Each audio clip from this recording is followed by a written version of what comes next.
apalagi kita di channel yang perlu imajinasi gratis tak bayar. Mampukah hukum menjadi benteng terakhir di dalam kita menjaga demokrasi kita dari jerat otoritarianisme? Dan ini adalah pertanyaan yang sahih untuk kita munculkan.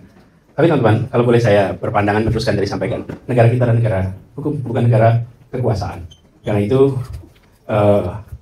rule of law menjadi penting sekali, bukan rule by law. Dan ini prinsip yang harus dijaga.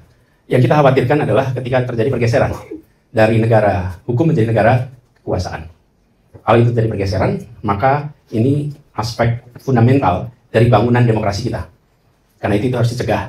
Makanya kadang-kadang ketika kita bicara kita ini adalah negara hukum, maka pertanyaan sederhana adalah hukum ini menjadi pertahanan terakhir atau pertahanan pertama? Kenapa pertanyaan ini muncul? Karena seringkali di dalam menggeser menjadi negara kekuasaan, yang pertama diubah adalah hukum. Dan diubah oleh eksekutif, oleh legislatif yang terpilih. Yang kemudian yang mempertahankan adalah rakyat. Di sisi lain kita punya Mahkamah Konstitusi. Nah, mereka sering berperan sebagai benteng pertahanan terakhir ketika ada usaha untuk menggeser itu.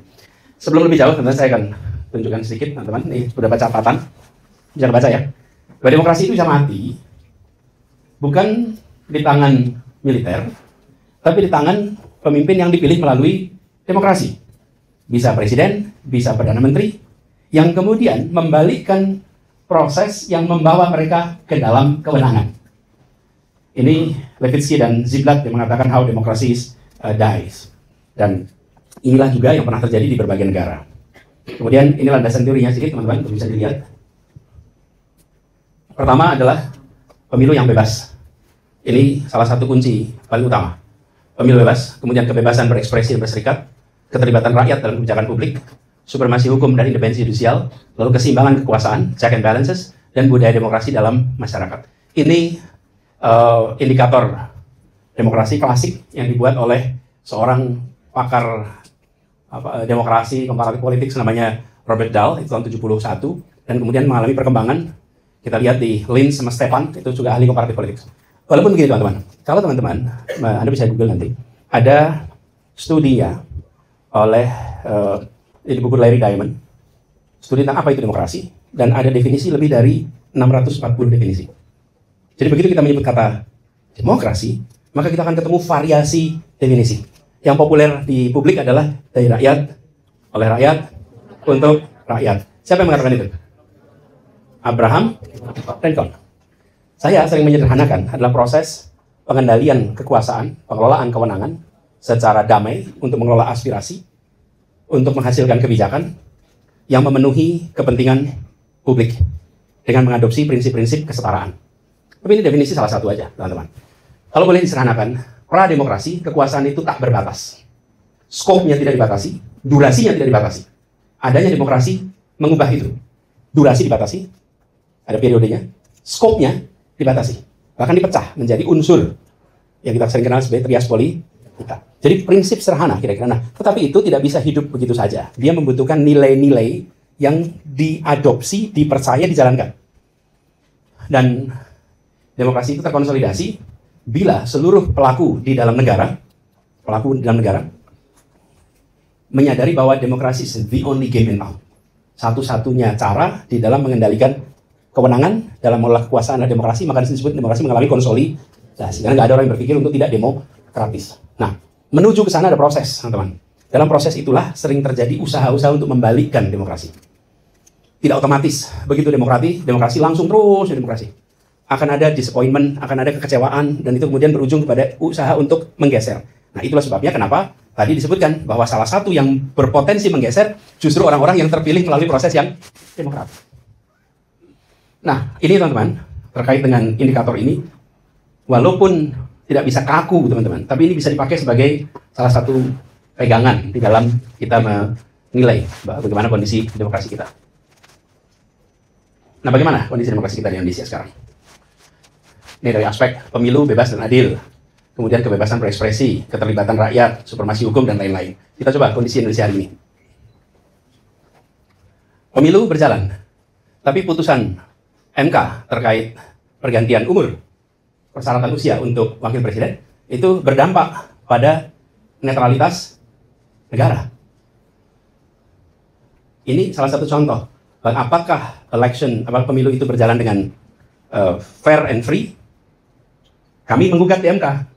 Karena menurut kami, kondisi di lapangan menunjukkan bahwa ada intervensi aparatur negara. Dan intervensi aparatur negara itu membuat pemilu menjadi tidak adil. Dan untuk pertama kalinya, Hakim MK ada yang menyetujui dengan yang disampaikan oleh penggugat. Hampir dapat 3 yang setuju. Dari 8, harusnya dari 9. Cuman yang 1 nggak boleh ikut. Kayak anak-anak main kelereng kalau sering curang nggak boleh ikut lagi gitu kan. Terus kebebasan berekspresi. Kita masih menyaksikan ini pelanggaran kebebasan berekspresi, pembubaran diskusi, jeratan undang-undang ITE. Walaupun kemarin MK sudah membuat keputusan baru terkait dengan negara tidak bisa menggunakan ini. Lalu soal pelibatan rakyat dalam pengambilan keputusan publik. Kita sudah menyaksikan beberapa kali undang-undang disusun dan publik tidak diberi ruang untuk terlibat. Udah diketok baru debat. Kalau udah diketok baru debat, tidak terjadi perdebatan yang Perdebatan objektif itu ketika belum menjadi keputusan. Kenapa disebut objektif? Karena masing-masing bisa menyampaikan argumen tanpa ada beban afiliasi. Tapi kalau sudah menjadi keputusan, maka yang mendukung pemerintah akan mendukung keputusan, yang mengkritisi pemerintah akan mengkritisi putusan. Jadi bukan semata-mata karena substansinya, tapi karena posisinya. Nah, disitulah kemudian objektivitas mengalami penurunan. Itulah sebabnya penting dalam proses ini untuk melibatkan publik. Nah, inilah esensi juga dari demokrasi. Tentang mengapa dalam proses demokrasi pelibatan publik ini penting? Supaya kualitas keputusan menjadi meningkat. Bagi teman-teman yang pernah merasakan, setiap kali teman-teman nulis papernya, kemudian undang kolega, teman-teman sendiri, untuk mengkritisi paper. Apa yang terjadi? Anda akan membela isi paper, dan teman-teman lain akan mengkritisi. Tapi sambil Anda mengkritisi, sambil Anda mendapatkan inspirasi, pertanyaan, oh iya ya ini penting, oh iya ya ini penting. Karena multiple brains is thinking the same subject. Akhirnya apa? Anda revisi paper itu, dan Anda undang lagi, dapat lagi masukan lagi, Anda upgrade lagi. Dan itu yang membuat kualitas paper Anda menjadi meningkat. Teman-teman yang pernah publish jurnal internasional yang beneran. Nah, jurnal internasional juga ada banyak yang kurang bener, gitu. Tapi dapat. Kalau beneran, saya pernah merasakan. Anda ketika harus publish itu, prosesnya bisa sampai 1 tahun, dan revisinya bisa sampai 10 kali bolak-balik. Kembali lagi. Dan apa yang terjadi? Ketika saya melihat produk akhir dengan draft awal, bedanya luar biasa. Beda sekali. Dan ketika itu terjadi, apa yang muncul? Ya, kualitasnya lebih baik. Itulah sebabnya mengapa pelibatan publik itu menjadi penting. Nah, cuman, sebagian dari orang yang terlibat dalam proses demokrasi itu merasa lelah dengan ini. Karena itu maunya segera diputuskan, bypass, dan yakin bahwa yang dibuat adalah pasti benar dan terbaik. Nah, ini yang menurut saya menjadi masalah di sini. Nah, ini yang ketiga, supremasi hukum dan independensi judisial. Saya melihat MK sudah memainkan peran yang penting, tapi di sisi lain, MK ada unsur-unsur dari politik yang selalu itu menjadi ruang yang mudah untuk ada hidden intervention. Ini ruang yang terbuka. Lalu, keseimbangan kekuasaan, check and balances. Dengan DPR hari ini 81% berada di dalam koalisi, artinya apa? Ya artinya kendali atas lembaga legislatif sebenarnya ada di eksekutif. Yang berbahaya begitu, bila ada kementerian legislatif dan kementerian yudikatif. Seakan-akan itu bagian dari eksekutif. Kalau itu ada, berdum. Kemudian yang kelima, 6 adalah budaya demokrasi dalam masyarakat. Ini teman-teman, terkait budaya demokrasi, PR kita besar. Kenapa saya sebut PR kita besar? Karena kita memang mau tidak mau masih harus membangun kapasitas warga negara untuk berdemokrasi dengan sehat. Menumbuhkan kemampuan berpikir kritis, menumbuhkan kemampuan untuk berpikir dan membandingkan pilihan yang biasa disebut sebagai rasional, itu PR. Informed voter, pemilih yang memiliki informasi, itu akan menghasilkan pilihan yang lebih baik. Nah, menjadi informed citizen, ini PR kita. PR kita apa? Membuat warga menjadi warga yang memiliki informasi, yang kemudian menggunakan informasi untuk mengambil keputusan. Ini PR di daerah urban, kita menemukan kecenderungan lebih tinggi dibandingkan daerah rural. Kenapa? Salah satu tesisnya adalah karena di daerah urban, warganya terbiasa melakukan kegiatan ekonomi yang transaksional. Anda menggunakan bis, ketika pelayanannya baik, Anda pakai lagi. Pelayanannya tidak baik, Anda pindah bis yang lain. Anda datang ke toko, beli sesuatu, hasilnya bagus, Anda kembali ke toko itu. Tidak bagus, Anda pindah ke toko lain. Anda dapat pelayanan bergonta-ganti, itu sebenarnya melatih Anda untuk membandingkan. Membandingkan antar toko dan membandingkan pelayanan dia dan ekspektasi Anda. Jadi bandingannya dua aspek, antar pemberi jasa dan antar pemberi jasa dan ekspektasi. Dan itu melatih orang menjadi rasional. Itu yang terjadi di daerah perkotaan, karena opsinya banyak. Anda ke bengkel motor, dilayani dengan betul, partnya benar, gantinya benar, Anda balik. Begitu tidak, Anda pindah ke bengkel yang lain. Itulah proses pembelajaran yang ada. Karena itu ada yang membuatkan teori bahwa semakin tinggi perputaran uang di sebuah tempat, maka semakin mudah orang berpindah pilihan secara politik. Karena perputaran uang. Nah, itu nanti ada kajian tersendiri soal itu. Tapi apapun, teman-teman, ini merupakan aspek yang harus ditumbuhkan. Kalau mau menyederhanakan, sebut budaya itu kadang-kadang, maksudnya apa ya budaya? Budaya itu adalah kebiasaan yang dipraktekkan secara kolektif, secara terus-menerus. Itulah budaya. Kebiasaan intinya. Kebiasaan berdemokrasi secara kolektif, terus-menerus. That's culture. Kalau dikerjakan sendirian, maka dia tidak menjadi budaya. Dia kebiasaan satu orang. Ini pertanyaan kemudian, dengan situasi seperti itu, masihkah hukum menjadi penjaga demokrasi dan keadilan? Atau justru yang tadi saya bilang, mungkin hukum malah menjadi instrumen pertama nih untuk menekuk demokrasi. Nah, ketika hukum kehilangan keberpihakannya pada rakyat, maka demokrasi tidak sedang dijaga, tapi sedang diarahkan untuk melayani kekuasaan. Nah, tantangan utamanya bukan sekedar pelanggaran hukum, tapi penyalahgunaan hukum yang sah secara prosedural, tetapi timpang secara moral. Secara prosedur dipenuhi, tapi secara moral tidak. Jadi, kita menggunakan pertanyaan ini untuk masuk pada pertanyaan berikutnya. Ini rule by law atau rule of law.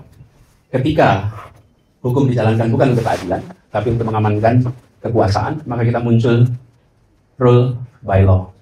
Di mana ada beberapa unsur di sini. Pertama, hukum tidak lagi membatasi kekuasaan, tapi melegitimasi aspirasi penguasa. Kemudian putusan tetap dikeluarkan, tapi prinsip keadilan, kesetaraan diabaikan. Lembaga hukum tetap berdiri, tapi dalam kendali pemegang kekuasaan.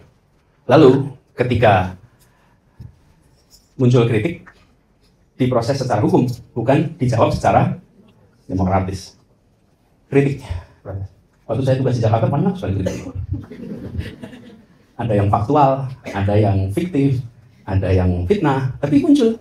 Nah, kita mencoba untuk menerapkan prinsip ini. Tidak pernah satupun kritik itu diproses hukum, walaupun fitnah. Kenapa? Karena kami percaya ini adalah bagian dari upaya mencerdaskan. Jadi gini, kalau saya buat kebijakan untuk sebentar sumber resapan, lalu Pak Mei mengkritik, bikin tulisan mengkritik tentang apa kebijakan sumber resapan. Apa yang terjadi? Saya harus menjelaskan, ini loh kebijakan ini, kenapa dikerjakan? A, B, C, D. Di counter lagi. Enggak, ini merusak. D, E, F, G. Saya jawab lagi. Proses jawab-menjawab ini bagi seluruh publik adalah namanya public education. Itu mencerdaskan kehidupan bangsa. Kritik itu sebetulnya adalah amunisi bagi negara untuk mencerdaskan pemilih. Jadi kesimpulan saya waktu lihat ini, jika kebijakan yang dibuat itu menggunakan akal sehat, maka tidak takut kritik. Karena dia bisa dijawab dengan akal sehat. Kalau menggunakan kebijakan menggunakan data, dia tidak takut dengan kritik. Karena dia bisa dijawab dengan, tapi kalau datanya nggak masuk, visibilitasnya nggak ada, lalu dikritik, nah itu defensif. Tutup mata. Kita sering ngalamin kan? Mau bikin kota, belum ada studinya, udah diputuskan. Benar nggak tuh? Mau nyambungin Jakarta sama Bandung, belum ada studinya, dibuat. Banyak teman-teman, contoh-contohnya banyak sekali. Nah yang begitu-begitu biasanya memang tidak mau memberikan ruang untuk, kenapa? Karena begitu dibuka ruang, yang terjadi justru, nah itulah sebabnya kenapa ruang terbuka, ruang ini harus ada. Supaya semua kebijakan yang disusun adalah kebijakan yang bisa dijelaskan. Ini ciri-ciri yang harus kita antisipasi, karena tanda-tandanya muncul teman-teman. 4 ini. Nah, check and balances ini sering jadi formalitas akhir-akhir ini. Padahal check and balances itu adalah benteng internalnya demokrasi agar kekuasaan tidak menjadi absolut. Ini salah satu kata kunci.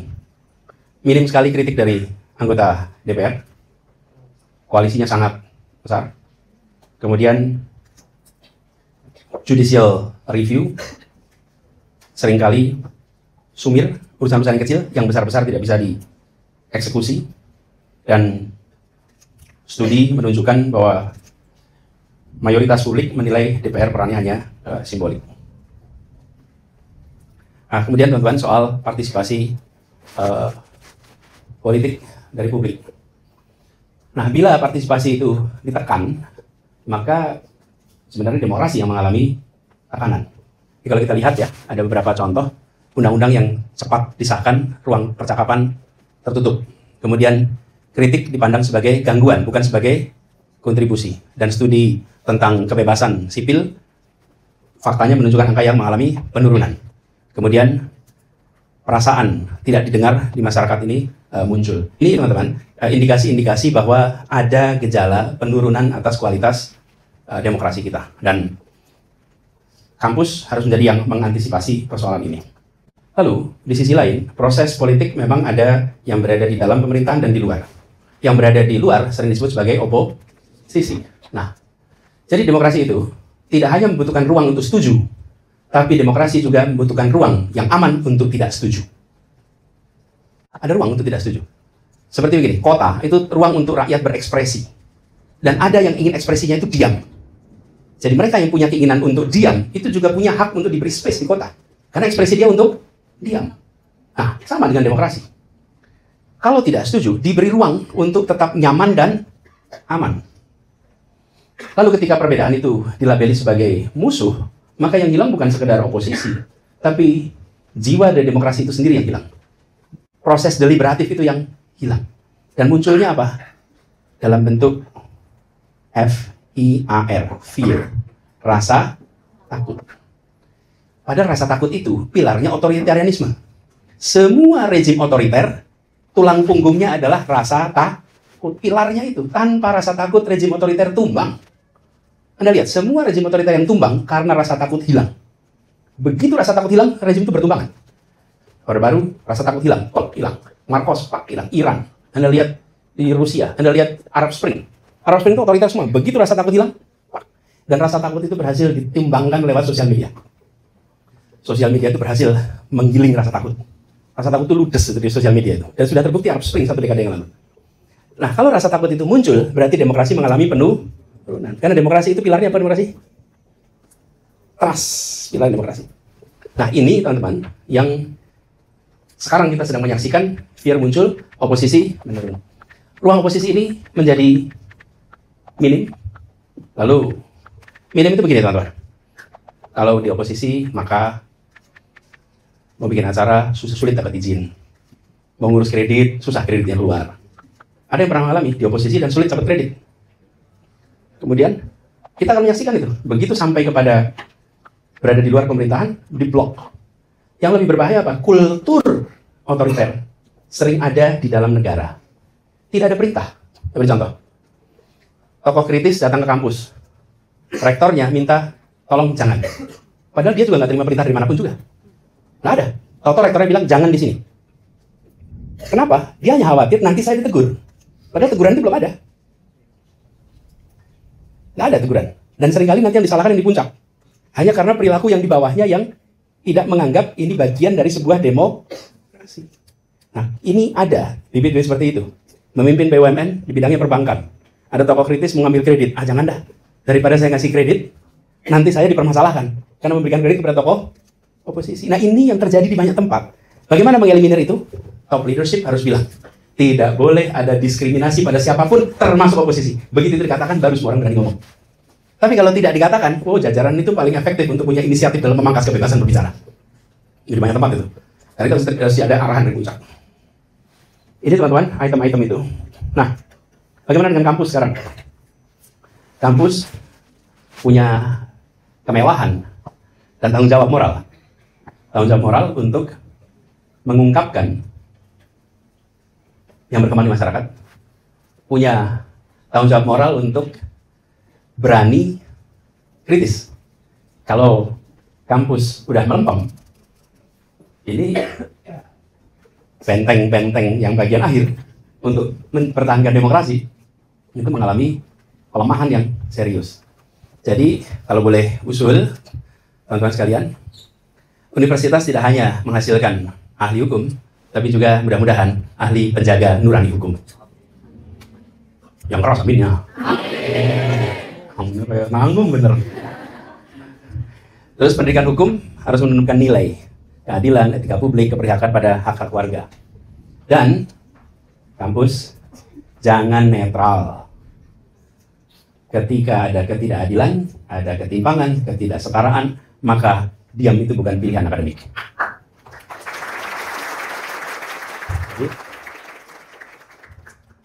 Di kampus-kampus sering ada pencampuran antara netral dengan objektif. Itu dua hal yang berbeda.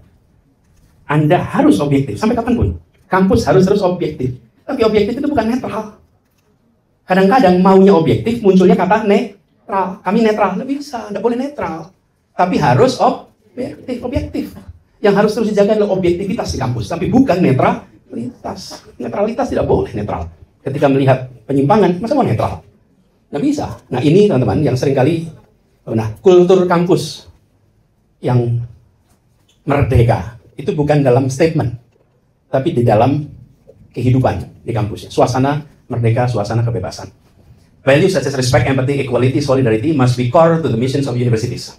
Ini kutipan dari UNESCO. Higher education must foster ethics, support students to be better and more capable citizens. Jadi inilah salah satu tanggung jawab yang harus dijalankan di kampus-kampus, teman-teman. Dan saya merasa bersyukur sekali bahwa api itu masih ada di kampus, tapi harus ditumbuh besarkan. Dan pemimpin-pemimpin universitas punya tanggung jawab moral untuk menjaga agar kampus tetap menjadi ruang ekspresi kebebasan yang boleh kritis pada siapa saja. Boleh dikasih tepuk tangan buat rektor. Karena mulainya di kampus, teman-teman. Saya ingat di akhir 70-an, Pak Harto lagi berkuasa itu. Pak Harto lagi berkuasa kuat-kuatnya, banyak mahasiswa ditangkapin karena NKKPKK. Tapi ketika rektornya bilang, silahkan teruskan kuliah, dosen ngajar ke penjara. Apa yang terjadi? Semua orang jadi luar biasa. Dosen dikirim ke penjara, pembimbingnya datang ke penjara. Bimbingan skripsi di ruang tahanan. Ketika itu dikerjakan oleh rektor, apa yang jadi? Rektor bilang terserah, dia kan ditangkap oleh negara, tapi dia secara akademik saya punya hak untuk selalu memberikan dia akses kebebasan akademik. Itu ngirim pesan, mahasiswanya jadi bener nih pemimpin kita gitu. Tapi kalau mau bikin acara diskusi aja dilarang, teman-teman. Maka apa yang terjadi? Pesannya, di mana tanggung jawab moral pimpinan universitas ketika mahasiswa, dosen mau berpikir kritis tentang kondisi masyarakat? Karena itu, kalau mau menjadi pimpinan universitas, punya tanggung jawab untuk menjaga kebebasan akademik. Ini bukan sekedar menjalankan administrasi, tapi menjaga obor semangat kebebasan akademik di kampus-kampus. Lalu ke depan, teman-teman, apa yang bisa kita kerjakan? Kekuatan sipil kolektif ini harus dibangun. Masyarakat sipil, kampus, komunitas, jurnalis harus hadir sebagai kekuatan kolektif yang sah, terorganisir, dan berbasis legitimasi publik. Kemudian, perluasan tentang pendidikan politik. Ini yang tadi saya maksud. Bagaimana pendidikan konstitusional ke rakyat itu terjadi. Lalu, demokrasi tidak akan bertahan hanya di para pakar, tapi pelibatan seluruh warga yang sadar atas kepentingan yang harus diakomodasi oleh negara. Siapa itu? Petani, guru, buruh, ibu rumah tangga, semua yang sadar bahwa mereka memiliki hak. Dan ketika ruang itu menyempit, maka kritik harus menjelma menjadi cerita, ekspresi budaya, ekspresi seni, bentuk perlawanan yang tidak bisa dibungkam. Bukan sekedar konfrontatif fisik, tetapi lebih pada gagasan yang harus dimunculkan lewat berbagai media. Jadi, teman-teman, bila hukum bisa dibengkokkan, maka tugas kita adalah meluruskan sistemnya, bukan hanya melawan hasilnya. Satu, kembalikan demokrasi ke tangan rakyat, perbaiki proses legislatif, terbuka, inklusif, deliberatif, pulihkan independensi yudikatif, kemudian lakukan usaha serius untuk melakukan revisi pada undang-undang hukum yang membungkam, dan bangun pendidikan hukum yang mendidik nurani. Ini, teman-teman, PR ini harus dikerjakan secara kolektif, terus-menerus. Dan jangan membayangkan ini dikerjakan selesai dalam 6 bulan, dalam 1 tahun. Kita harus membayangkan ini bagian dari proses mematangkan kehidupan bernegara, yang prosesnya bisa panjang, tapi disadari sebagai peran yang harus kita kerjakan. Dan ini, teman-teman, terakhir, soal demokrasi itu bukan tentang siapa yang menang, tapi soal apakah rakyat bisa bersuara. Ini ada 3 hal sederhana. Mengkritik bukan berarti membenci negara. Kadang-kadang kalau udah mengkritik, dianggap membenci negara. Nih. Membela demokrasi bukan berarti melawan hukum. Dan menjaga konstitusi, itu berarti menjaga martabat bangsa. Ini prinsip-prinsip sederhana, maka hukum harus dikembalikan sebagai alat keadilan, bukan sebagai alat kekuasaan. Teman-teman, gagasan, ide terkait dengan ini harus menempel ketika mengikuti proses politik. Kalau tidak menempel, maka yang difokuskan adalah soal menang. Lupa soal menjaga aturan main. Pertandingan sepak bola itu menjadi berkualitas bukan karena si A menang, tapi karena sportivitas dijaga. Nah, ini yang harus kita kembalikan. Karena proses kompetisi seringkali membuat fokusnya pada kemenangan tanpa fokus pada kualitas. Apakah ini terlalu idealistik? Tidak. Menurut saya dalam kenyataannya ini bisa dikerjakan dan harus disadari pentingnya ini semua. Jadi teman-teman sekalian, itu kira-kira poin-poin utama sebagai pemantik diskusi. Kita bisa ngobrol lebih jauh terkait dengan kondisi kita, pandangan teman-teman, dan apa yang harus kita bahas.